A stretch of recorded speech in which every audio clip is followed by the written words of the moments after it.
What's going on, everyone? So we are approaching the end of spoiler season in terms of just having all the cards released. We have a few more leaders, we have a few more rares, some legendaries, and I'm sure a decent amount of commons and uncommons. But we are approaching the end, as I believe, according to the set numbers at least. I think we only have two more leaders to talk about in terms of spoilers. But that's for another day. For today, we have some new legendaries, some amazing new rares that look to give you a little bit of a Grand Inquisitor ability in any of your villainy decks, and some other really sweet heroism cards. So let's not waste any more time and let's dive straight into it, talking about Kylo Ren and Rey, our two legendaries here. Kylo Ren, 6-costed aggression villainy unit, 6/7 force first order, and both Rey and Kylo have kind of an inverse of this ability. While playing this unit, ignore his villainy aspect if you control Rey. So for example, if you're playing like, I don't know, some sort of red-green heroism deck, and if you have Rey on the battlefield, Kylo Ren will still cost 6 instead of costing 8. On attack, give a unit +2/+0 for this phase. If it's a non-villainy unit, also give it an experience token. For Rey here, we have a 5-costed Vigilance Heroism unit, 4/7 Force Resistance. Same thing as Kylo Ren. You can ignore her Heroism aspect if you control Kylo Ren. And on attack, you may heal 2 damage from a unit. If it's a non-heroism unit, give a shield token to it. So pretty sweet cards overall. Some really interesting stuff to do on attack. You can do some ignoring of their aspects. Let's break this down one step at a time, starting off with the stat line for each of them. Kylo Ren, being a 6/7, 6-costed aggression unit, is a little bit more defensively statted than we've seen some of the other aggression 6-costed units. But overall, a good stat line. When you're looking at 6-costed, you're looking at a total of 13 stat points is usually what you want. And Kylo Ren has that, but mainly in the toughness, a little bit higher toughness than the attack. And this is nice because any unit that has an on-attack trigger that is pretty strong, you actually do want them to have a little bit higher toughness because you want them to be able to survive. And in terms of Kylo Ren, if you compare it to like other really strong 6-drops like Wrecker, for example, who's a 7/6, yeah, you don't do as much damage, but you end up getting more value out of him because of him being able to survive to his attack step. In terms of Rey, well, she's even more defensive than Kylo. A 4/7 for 5 means that she basically doesn't die to anything on the battlefield in of themselves, with the exception of really two things that I see pretty commonly: a surprise strike on a unit, and then they probably will be able to survive, so that's a little bit weak, but in terms of race stats, but also like a steadfast battalion ECL, which is something to consider. Okay, so although she does have high toughness and she will live most of the time, the fact that she has a little bit lower power and she can't necessarily trade with a lot of things that are coming down on like 4 or 5, or at least kill them with one attack, is a little bit disappointing. But that's okay because we really care about her on attack trigger, which can both be used on, well, any unit, not just Kylo Ren and Rey, but any like non-heroism, non-villainy unit. It doesn't have to be a villainy unit or a heroism unit in their deck. It could be just a vigilance unit, right? It just has no heroism aspect. And that's what we're going to talk about next, the on attack triggers, right? So is the +2/+0 and the experience token for a non-villainy unit good enough in Kylo Ren? Well, the important thing to remember about Kylo Ren and Rey is that you can ECL them out. And whenever we talk about an on-attack trigger, you always have to consider an ECL with it, because Steadfast Battalion, and if you look at it, a 5-mana 5/5 or a 5-resource 5/5, that's not good enough. The on-attack trigger of getting something +2/+0 means that that attacks for 7 points of damage when that thing comes down, which means it can kill a ton of different units. It can actually get in for damage with Overwhelm. Same thing with Kylo. You can ECL this out, you hit something for 6, and it probably lives, and then you can give +3/+1 essentially to a non-villainy unit.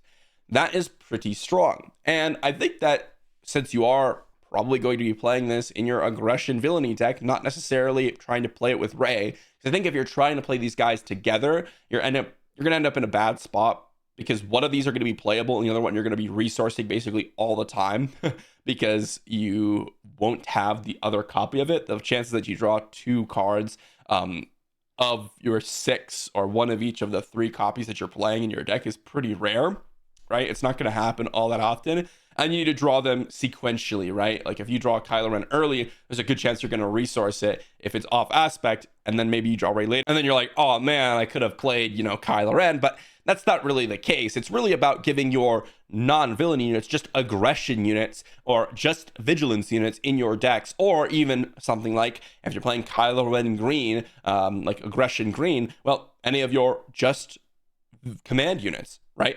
Any unit that doesn't have the heroism or villainy aspect can benefit from the on attack triggers. I think this is actually pretty strong. And in Rey's case, well, giving something a shield token and healing damage can be really, really oppressive, especially for an important unit, or a sentinel, right? If you have some sort of, non-heroism sentinel or some really, really powerful unit that you wanted to keep alive, just being able to heal some damage from it, even if it is heroism, can be exceptionally powerful. And overall, these cards, I think Kylo Ren is a little bit stronger because when you ECL these guys out and try to get their on attack trigger, Kylo Ren's actually going to be able to kill something and give a massive buff to your unit, and usually giving power is a little bit more valuable than healing damage. Because remember, usually, if you compare to a lot of other games that you've played in Star Wars Unlimited, when people attack your units, it's usually not to play it or attack with another unit and trade 2 units or 2 attacks just to kill 1 unit. It's usually, okay, I can kill this unit straight up, or I'm just going to ignore it and try to go for the base and allow you to use your actions to hit my units. That's usually what ends up being. So I think the on attack trigger of Kylo Ren's a little bit better, but because Rey has a better chance of surviving coming down on 5 instead of 6 with the same toughness, there is a chance that you can get multiple triggers off this. Remember, you can give them +2/+0 for this phase and heal 2 damage from Rey and from Kylo. Like, Kylo can be ECL'd out as an 8/7 because you can give a unit +2/+0 and it includes himself. You're just not going to get the experience token. Same thing applies to Rey. You're not going to get the shield token, but you can heal some damage from her. So you might be able to trade with a couple different units and heal up the damage. I think Kylo Ren overall ends up being a lot more interesting to me, just because the extra power bump, since the game tends to lean a little bit more aggressively, and healing damage from a unit usually isn't all that great. Kylo Ren looks a lot more interesting to me. But let me know what you think. Of course, they're both force cards, which is relevant, right? Rey can come down on 5 and give you more force synergies, which is 1 turn earlier, so that could be relevant. And, well, who knows? Maybe you end up in a deck where you can play both of them together. But that's not all we have today. We got to talk about the brand new Cunning card in Tobias Beckett. So this is a pretty sweet one. We have a 4-costed 4/5 Underworld ground unit. And when you play a non-unit card, you may exhaust a unit that costs the same as or less than the card you played. Use this ability only once each round.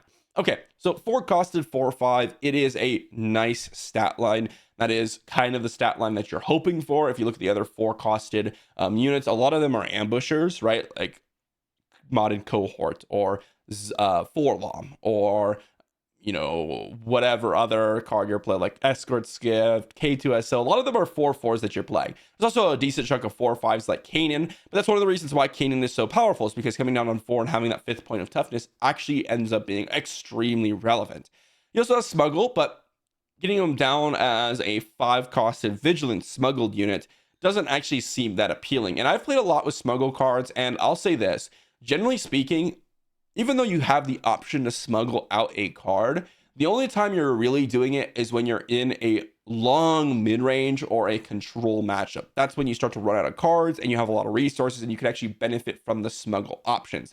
The exception to this are cards that are tricks, right? So things like Timely Intervention or Hotshot Blaster. Those cards give you an immediate effect when they played, but units that essentially just cost a little bit more because you've chose to play them from your resource pile, not all that appealing, and usually not worth playing for their smuggle cost. So not super interested in that. However, the ability to play non-unit cards and exhaust units, also not that exciting. If you look at the often played unit cards, or non-unit cards rather, in Cunning, you're looking at things like, okay, Surprise Strike, Shoot First, No Good to Me Dead, Waylay. All of these, usually when they're played, just do what they want to do, which is I get to go ahead and kill your unit or bounce your unit or exhaust your unit. And that's already doing what your non-unit cards are doing with Tobias Beckett. So that's not exciting. And it's also something that costs very cheap, right? So if you play a Surprise Strike, well, unless you're exhausting a 2-costed unit, you're not going to get any effect from this. So that's a little bit weak. And there are some cases where it can be interesting, like if you surprise strike with Tobias Beckett into their base, you can outrace your opponent by exhausting their 2-drop. But overall, I'm not super high on Tobias Beckett. I do think he is in a nice curve spot. Like a 4 resource, 4/5 is nice, but we have gotten, things like Forlom, for example, to fill in that slot. I suppose you could use it on Heroism, but well, I mean, Heroism yellow decks that are being played usually have like aggression alongside it, so they already have a couple 4-drops that they could play, and I don't think Tobias Beckett is particularly strong for any one reason. Then we have some heroism cards to talk about. We have General Raiken here, a 6-costed command heroism ground unit, 5/7 rebel official. When played and on attack, you could choose a friendly unit. If it has Sentinel, give an experience token to it. Otherwise, it gains Sentinel for this phase. So remember, any sort of unit that is 6 or less cost, you have to think about ECLing it out. And of course, this one is in green already, so it has the ability to just play ECL with it naturally, which is always a nice thing. And it has an on-attack trigger, right?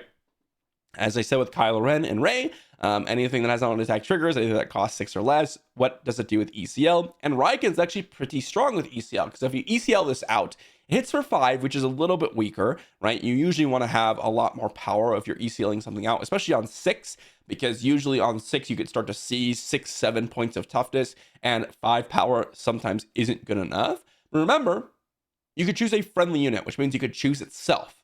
And so what you could do with this is ECL this out. It's when played, so you give it Sentinel, and then you attack and you give it an experience token. So it could be ECL as a 6/8, and then it has Sentinel. So a 6/8 Sentinel that potentially kills something and then is left behind as like a 6/2 Sentinel is really obnoxious. And that could be very good for a lot of different mid-range decks.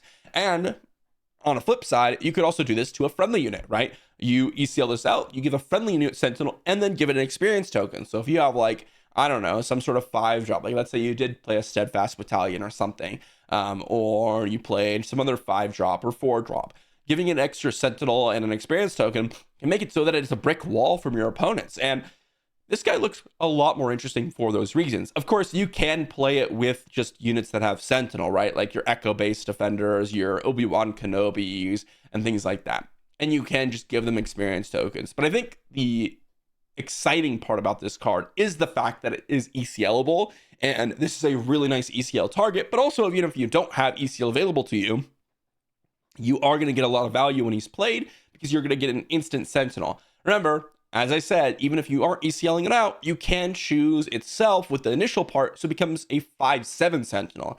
And we've seen like Obi-Wan Kenobi be a 4/6, pretty obnoxious Sentinel to get through in a lot of scenarios.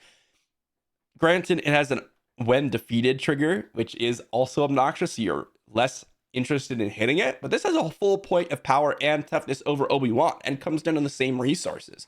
So I could definitely see like a Command Luke variant where you are playing General Raiken over something like Obi-Wan, because there are a lot of situations where, well, Obi-Wan does have an obnoxious when defeated trigger. Well, you go ahead and get the extra point of power and toughness, and there's not another unit to give those experience tokens to from Obi-Wan. So General Raiken becomes a little bit more interesting. So I'm pretty high on this card, to be honest. I think that it can be a really interesting ECL target. And we don't really have like a ton of amazing ones in green heroism and like the more mid-rangey decks, I suppose, like Luke Green, for example. The things you really like Consortium Star Viper. Like, yeah, that's good, but it's really only great against like the aggressively statted decks. But anyways, we have another card here in Collections Star Hopper. I believe we have another card to talk about after this, but Collections Star Hopper is a 2-costed space unit in command, 2/2 underworld vehicle fighter with Smuggle 3 command.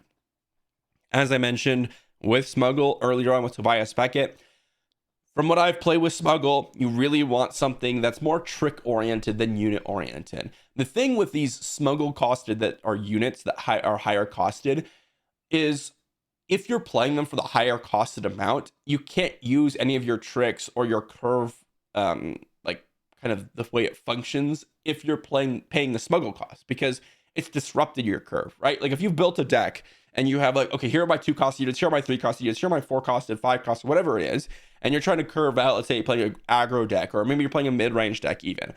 Well, you want to curve out, and you don't want to be playing understated units for higher cost, especially if you have any sort of tricks, right? So I thought, okay, maybe Smuggle is better in aggro decks because you empty your hand. Well, honestly, you're really looking for Smuggle cards, like I said, the Hot Shot Blaster or Timely Intervention, the cards that can give you extra value for later units that you draw that you know are going to be cheap. You don't want to be playing higher costed, weaker units. And Collection Starhopper is a very weak unit. A 2 resource, 2/2 space unit dies to basically everything. Alliance X-Wings, A-Wings, Wing Leaders it dies to, right?